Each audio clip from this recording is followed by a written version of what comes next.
Here by Prolly to break down that game. Very interesting, very confident coming out of Febvin. And you guys are a team that play a lot about dragons and about dragon control. And he said, we knew we could give up some dragons. And in the end, they actually gave up 4, but still managed to win. What do you think of that philosophy?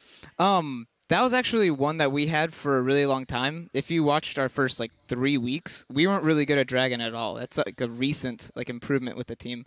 So when you want to do this, giving up drakes, you want to either trade for turrets on the other side of the map, or you want to just farm up because you have a better scaling team. The double-edged sword of that is yeah, we'll get to late game, but at the same time, yeah, they'll get to late game drakes as well. So it becomes a ticking time bomb to where, okay, we can't farm anymore. We actually have to fight for this drake. So it really is like a unseen pressure, I guess. You don't really know it hurts until you listen to the comms and everyone's going, oh my god, they're going for 5 drakes. We got to stop them. Yeah, and also paired with the fact that, again, Fnatic didn't have the best early game. What do you attribute it to? I think that was CW. They initiated a lane swap, and I think that was really good against Fnatic because it avoided, the Huni reign over, get Huni rolling kind of thing. And at the same time, they also picked Morgana, who's, glorious in a 2v1.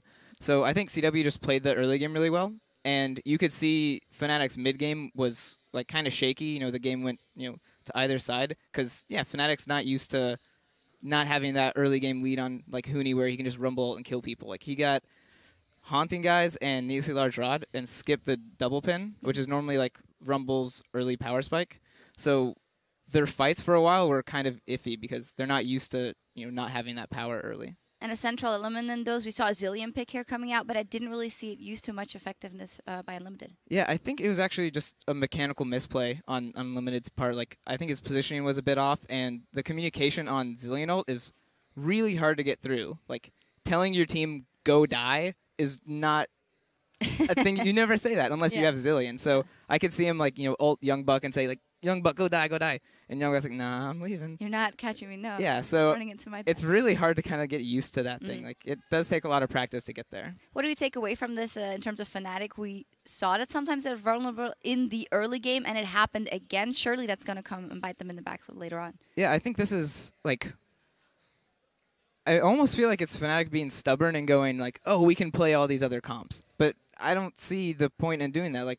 Where's the strength when you're spreading yourself a bit too thin? They're losing early game with this comp, and they did that in the last 2 games. Why are you losing early game just so you can have a nice comp? There are other comps with Ringar, Rumble, Zed.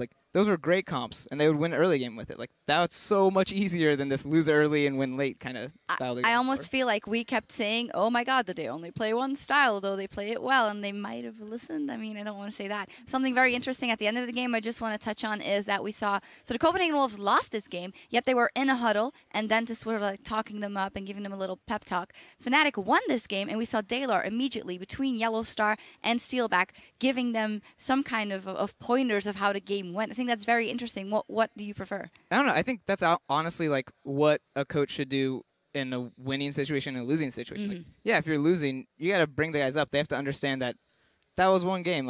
We can still win this thing. It's not over yet. And then as the winning side coach, you have to be look at all this stuff we did wrong. We got to fix this. We got to get better. Yeah. So I think it was just showing both coaches doing the right thing at the right time. All right. Very nice. Before we take a break, let's hear from you guys at home. Earlier, we asked you to send in your questions for the coaches of the European LCS by tweeting with the hashtag #AskACoach. Now, probably it looks like you're in the hot seat, so we're going to have you answer some questions. And the fans want to know, first up from @Faith Alan Moore, writes, if you had to pick another LCS team to coach for a week, who would it be and why? TSM. No, all right. But really, who would I want to coach?